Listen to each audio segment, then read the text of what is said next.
Hi friends, நம்மளோட general awareness புக்கில் இருந்து இன்றைக்கி நம்ம 3-in-1 ஸ்ட்ராட்டஜியில் பார்க்க போகிற டாபிக் இந்தியன் நேஷனல் மூவ்மெண்ட், இந்திய தேசிய இயக்கம்.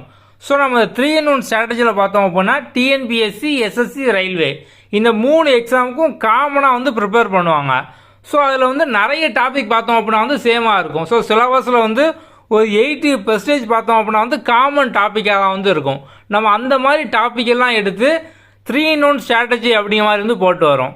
இன்றைக்கி நம்ம அதில் பார்க்கக்கூடிய டாபிக் தான் பார்த்தோம் அப்படின்னா இந்த நேஷனல் மூவ்மெண்ட் 1885 1919 வரைக்கும். நம்ம இதிலேருந்து ரீசெண்டாக கேட்ட கொஸ்டினை டீட்டெயில் அனாலிசிஸோடு வந்து பார்க்கலாம். இது நம்மளோட ஜென்ரல் அவேர்னஸ் புக்கில் பேஜ் நம்பர் 30 வந்து இருக்குது. ஸோ புக்கு இருக்கவங்க டைரெக்டாக புக்கிலேருந்து ஒரு டெஸ்ட் மாதிரி போட்டுட்டு அதுக்கப்புறம் பார்த்தோம் அப்படின்னா பின்னாலே டீட்டெயில் சொல்யூஷன் இருக்கும், அதை பார்த்து செக் பண்ணிக்கோங்க. முதல் கொஸ்டின் பார்த்தோம் அப்படின்னா, இன் கேதா Gujarat Patindar peasants organized non-violent campaign against which of the following demand of a British? Okay, கேரளாலையும் குஜராத்லையும் பார்த்தோம் அப்படின்னா பட்டிண்டார் பெசன்ட் அப்படின்னா பட்டிடார் விவசாயிகள் அவங்க வந்து பிரிட்டிஷோட எதுக்கு எதிராக வந்து நான் வயலண்ட் அகிம்சை போராட்டம் பண்ணாங்க அப்படிங்கிற வந்து கேட்காங்க. ஓகே, ஸோ எதுக்கு எதிரான்னு பார்த்தோம் அப்படின்னா ஹை லேண்ட் ரெவன்யூ. ஸோ இதுக்கு அகைன்ஸ்டாக பார்த்தோம் அப்படின்னா வந்து பண்ணியிருப்பாங்க. அடுத்த கொஸ்டின் பாருங்க, Gandhiji aged days arrived in India in 1915 from South Africa. So South ஆஃப்ரிக்காவிலேருந்து காந்தி எந்த வயசில் வந்தார் அப்படிங்கிற வந்து கேட்காங்க. ஸோ எந்த வயசில் வந்திருப்பார்? அவரோட 46ஆவது வயசில் வந்திருப்பார். அவர் வந்து சவுத் ஆஃப்ரிக்காவில் போய் பார்த்தோம் அப்படின்னா வந்து அங்கே வந்து கருப்பின மக்களுக்கு வந்து ஏகப்பட்ட கொடுமைகள்லாம் வந்து இழைப்பாங்க. ஸோ அதுக்கு அகென்ஸ்டாக பார்த்தோம் அப்படின்னா அங்கே போராட்டம் பண்ணி அதில் ஜெயிச்சுட்டு தான் அடுத்து வந்து இந்தியாவுக்கு வருவார். ஸோ இங்கே வந்ததுக்கப்புறம் பார்த்தோம் அப்படின்னா வந்து சம்ரான் சத்தியாகிரகா, கேதா இந்த மாதிரி வந்து ஆரம்பத்தில் ஒன்றா ஸ்டார்ட் பண்ணி கடைசியில் சுதந்திரம் கிடைக்கிற வரைக்கும் பார்த்தோம் அப்படின்னா வந்து அவரோட பங்கு வந்து பெரும்பான்மையாக வந்து இருக்கும். ஸோ அப்போ வந்து எப்போ இந்தியாவுக்கு வந்தார் அப்படின்னு பார்த்தோம் அப்படின்னா 1915 46 வயசில் வந்திருக்காரு. நம்ம புக்லேயே பார்த்தோம் அப்படின்னா பின்னால் ஆன்சருக்கையும் அதே மாதிரி வந்து ஒவ்வொரு கொஸ்டினுக்கும் ஸோ அந்த கொஸ்டின் பேங்கில் ஃபுல் ஜென்ரல் அவேர்னஸ் டாபிக் எல்லாமே கவர் ஆகும். நம்ம ஒன்றுக்கும் பார்த்தோம் அப்படின்னா அந்த மாதிரியான டீட்டெயில் எக்ஸ்ப்ளனேஷன், அடிஷ்னல் எக்ஸ்ப்ளனேஷன் எல்லாமே வந்து கொடுத்துருப்போம். ஸோ நீங்கள் வந்து அதையும் வந்து ரீட் பண்ணிக்கோங்க. ஸோ ஒரு கொஸ்டினை நீங்கள் வந்து படிக்கும் போதே வந்து இன்னும் ஸ்ட்ராங் ஆகிடலாம். டிஎன்பிஎஸ்சி, ரயில்வே, எஸ்எஸ்சி ஸோ எல்லாத்துக்குமே பார்த்தோம் அப்படின்னா வந்து இந்த காமன் டாபிக் வந்து யூஸ்ஃபுல்லாக இருக்கும். அடுத்த கொஸ்டின் பார்த்தோம் அப்படின்னா, in which year Mahatma Gandhi organized a satyagraha in Kedah district of Gujarat in the support of peasant? Okay, Kheda Satyagraha இதை வந்து எப்போ பண்ணாங்க அப்படிங்கிற மாதிரி கேட்காங்க. ஸோ இது வந்து எல்லாருக்குமே பார்த்தோம் அப்படின்னா அந்த இயரில் வந்து ஒரு சில கன்ஃபியூஷன் வந்து வரும். இப்போ ஆன்சர் பார்த்தோம் அப்படின்னா வந்து 1918 தான், ஆனால் அவர் பார்த்தோம் அப்படின்னா 17ல் 18ல் அதுக்கப்புறம் வந்து 19, 20 இந்த மாதிரி வந்து வரிசையாக அவர் வந்ததுக்கப்புறம் பார்த்தோம் அப்படின்னா போராட்டமாக பண்ணிகிட்டு இருப்பார். நம்ம வந்து ஷார்ட்கட்டில் ஈஸியாக வந்து ஞாபகம் வச்சுக்கலாம். இது பேர் பாருங்கள், கேடா சத்தியாகிரகா அப்படிங்கிற மாதிரி வந்து இருக்குது. ஸோ இப்போ வந்து கேடான பொருட்கள் நம்ம வந்து சிகரெட் எடுத்துக்கிட்டோம், இல்லை வந்து ஆல்கஹால் மதுபானங்கள் அந்த பாட்டிலாம் பார்த்தீங்க அப்படின்னா வந்து 18 வயசுக்கு மேலே தான் இது வந்து விற்பனை பண்ணணும் அப்படிங்கிற மாதிரி கொடுத்துருப்பாங்க. அப்போ நீங்கள் வந்து இந்த கேடாவை அந்த கேடா தமிழில் கேடா, ஸோ கேடான பொருட்கள் 18 சிம்பிளாக ஞாபகம் வச்சுக்கலாமா? அவ்வளோதான், முடிஞ்சுது. அடுத்த கொஸ்டின் பாருங்க, the act that is also known as Morley Minto reform. Okay, so வந்து இந்த மார்லி மின்டோ ரெஃபார்மை இன்னொரு பேர்லேருந்து சொல்லுவாங்க. முதல்ல இந்த மார்லி மின்டோ ரெஃபார்மையே ஒரு சில புக்கில் மின்டோ மார்லின்னு கொடுத்துருப்பாங்க. எல்லாமே பார்த்தோம் அப்படின்னா வந்து ஒன்று தான். ஓகே, ஸோ இப்போ வந்து இதுக்கு இந்த ஆக்டுக்கு இன்னொரு பேர் என்ன அப்படிங்கிற வந்து கேட்டிருக்காங்க. என்ன அப்படின்னா இந்தியன் கவுன்சில் ஆக்ட் 1909. ஸோ வந்து 1909 வந்து போட்டிருப்பாங்க. இதெல்லாம் பார்த்தோம் அப்படின்னா வந்து இஸ்லாமியர்களுக்கு வந்து கம்யூனல் ரெப்ரசன்டேஷன் அவங்களுக்கு வந்து கொடுத்துருப்பாங்க. அதுக்கப்புறம் வந்து 1919 பார்த்தோம் அப்படின்னா இது மாதிரி ஒரு ஆக்ட் 1909க்கு அப்புறம் 1919 பார்த்தோம் அப்படின்னா வந்து டயாட்சி வந்து கொண்டு வருவாங்க. ப்ராவின்ஸில் மாகாணத்தில் பார்த்தோம் அப்படின்னா வந்து டயாட்சி, இரட்டை ஆட்சி அப்படிலாம் வந்து கொண்டு வருவாங்க. அதுக்கப்புறம் வந்து 1935 ஆக்டில் பார்த்தோம் அப்படின்னா வந்து ப்ராவின்சியல் அட்டானமி அது வந்து கொண்டு வருவாங்க. ஓகே, அடுத்த கொஸ்டின் பாருங்க, in which of the following year did சுபாஷ் Chandra Bose refer to Mahatma Gandhi as a father of nation? Okay, so வந்து மகாத்மா காந்தியை சுபாஷ் சந்திரபோஸ் வந்து எந்த வருஷத்தில் ஃபாதர் ஆஃப் நேஷன் அப்படின்னாரு, தேச தந்தை அப்படின்னாரு, எந்த வருஷம் அப்படின்னு பார்த்தோம் அப்படின்னா 1944. நம்ம இன்னும் ஒரு சில அடிஷ்னல் ஃபேக்ட்லாம் பார்த்தோம் அப்படின்னா வந்து இப்போ வந்து சுபாஷ் சந்திரபோஸோட ஃபேமஸ் ஸ்லோகன் பார்த்தோம் அப்படின்னா டெல்லி சலோ, அதுக்கப்புறம் வந்து ஜெய்ஹிந்த், இதெல்லாம் பார்த்தோம் அப்படின்னா அவரோட ஃபேமஸ் ஸ்லோகன். இப்போ வந்து எப்படி காந்திக்கு மகாத்மா அப்படிங்கிற அந்த பட்டம் இருக்கோ அதே மாதிரி பார்த்தோம் அப்படின்னா வந்து நேருவுக்கு பண்டிட் அப்படிங்கிற பட்டம் வந்து இருக்குது.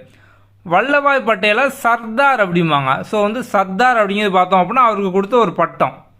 அதுக்கப்புறம் லாலா லஜ்பத் ராயை பஞ்சாப் கேசரி அப்படிம்பாங்க. அடுத்தது பார்த்தோம் அப்படின்னா வந்து பார்ட்டிஷன் ஆஃப் பெங்கால் 1905. இதை நம்ம வந்து எப்படி ஷார்ட்கட்டில் ஞாபகம் வச்சுக்கலாம். Partition of Bengal 1905. ஸோ வந்து 5. ஸோ பார்ட்டிஷன் ஆஃப் பெங்கால் வங்காள பிரிவினை. ஸோ வந்து பெங்காலை பார்த்தோம் அப்படின்னா வந்து பிரிச்சிட்டாங்க. எப்படி பிரிச்சிட்டாங்க, பஞ்சு பஞ்சாக பிரிச்சிட்டாங்க அப்படின்னு சொல்லி ஞாபகம் வச்சுக்கோங்க. ஸோ வந்து பஞ்சு பஞ்சாக பிரிச்சிட்டாங்க, பஞ்சு 5. ஸோ வந்து ஹிந்தியில் பாஞ்ச் அப்படின்னா 5 தானே, அப்போ பஞ்சு பஞ்சாக பிரிச்சிட்டாங்க. ஸோ ரைமிங்காகவும் வருது, பஞ்சு 5 வங்காள பிரிவினை. ஸோ பெங்காலை எப்படி பிரித்தாங்க, பஞ்சு பஞ்சா பிரிச்சிட்டாங்க, அப்போ 5 பிரிச்சிட்டாங்க 1905. இனிமே மறக்குமா, மறக்காது. அடுத்தது பாருங்க, who among the following gave up his traditional profession and took to arms successfully established kingdom in Karnataka.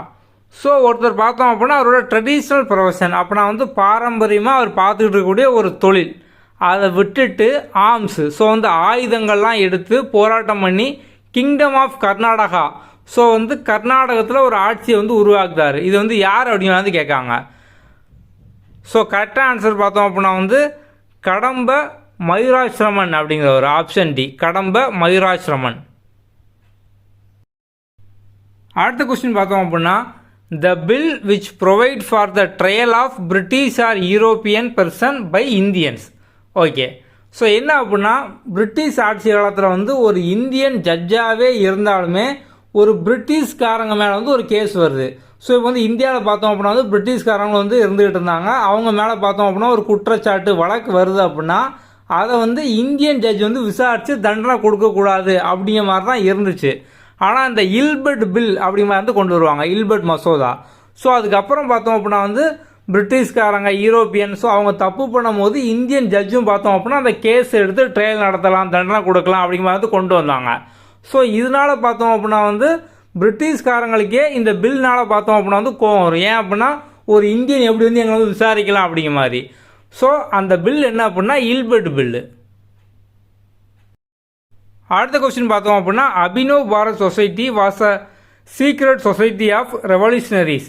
It was established in. Okay, இந்த அபினவ் பாரத் சொசைட்டியை எங்கே எஸ்டாப்ளிஷ் பண்ணாங்க அப்படின்னா பாம்பே பிரசிடென்சியில் பார்த்தோம் அப்படின்னா வந்து எஸ்டாப்ளிஷ் பண்ணிடுவாங்க, ஆப்ஷன் ஏ. ஸோ வந்து பாம்பே பிரசிடென்சி. ஓகே, ஸோ வந்து நம்ம இன்னும் அடிஷ்னலாக பார்த்தோம் அப்படின்னா வந்து இது எந்த வருஷம்னு பார்த்தோம் அப்படின்னா 1904 விநாயக் அதுக்கப்புறம் வந்து கணேஷ் சவர்கர் அப்படிங்கிற 2 பேர் தான் பார்த்தோம் அப்படின்னா வந்து தொடங்குவாங்க. அடுத்த கொஸ்டின் பார்ப்போம். Who among the following revolutionaries was associated with Swadesh Bandhab Samiti. Okay, so வந்து யாருன்னு பார்த்தோம் அப்படின்னா வந்து அஸ்வின் குமார் தத்தா. ஸோ இந்த ஸ்வதேஷ் பந்த் சமிதி அப்படிங்கிறது இருக்கா, இதை பார்த்தோம் அப்படின்னா வந்து இந்த அஸ்வின் குமார் தத்தா இவர் தான் வந்து தொடங்கியிருப்பார் 1905. எதுக்காக பார்த்தோம் அப்படின்னா வந்து சுதேசி பொருட்கள், ஸோ வந்து அதெல்லாம் வந்து ப்ரொமோட் பண்ணுற மாதிரி. சுதேசி பொருட்கள் அப்படின்னா வந்து உள்நாட்டிலே வந்து தயாரிக்கக்கூடியது, ஸோ வந்து அதெல்லாம் வந்து ப்ரொமோட் பண்ணுற மாதிரி. அது போக பார்த்தோம் அப்படின்னா வந்து இவர் கோஆப்ரேட்டிவ் ஹிந்துஸ்தான் பேங்க் அதையும் வந்து 1908 பார்த்தோம் அப்படின்னா வந்து எஸ்டாப்ளிஷ் பண்ணியிருப்பார். ஓகே, நம்ம வந்து டெய்லியும் பார்த்தோம் அப்படின்னா வந்து ஒவ்வொரு டாப்பிக்லேருந்து ஒரு 10 கொஸ்டினாக இந்த மாதிரி வந்து அடிஷ்னல் இன்ஃபர்மேஷனோட வந்து கொடுத்துட்டு வரோம். ஸோ நம்மளோட ஜென்ரல் அவேர்னஸ் புக்கில் பார்த்தோம் அப்படின்னா உங்களுக்கு டீட்டெயிலாக எல்லா இம்பார்ட்டன்ட் கொஸ்டினும் சின்ன சின்ன மைக்ரோ டாப்பிக்காக பிரித்து வந்து இருக்கும். ஸோ வந்து புக்கு இருக்கவங்க ஃபாஸ்ட்டாக வந்து புக்கில் வந்து படித்து முடிச்சிருங்க. உங்களுக்கு ஓவராலாக புக்கில் பார்த்தோம் அப்படின்னா வந்து 2500 to 3000 கொஸ்டின் மேலே வந்து இருக்கும். எல்லாமே பார்த்தோம் அப்படின்னா ரீசெண்டாக உள்ளது, எல்லாமே இம்பார்ட்டன்ட் டாபிக் தான்.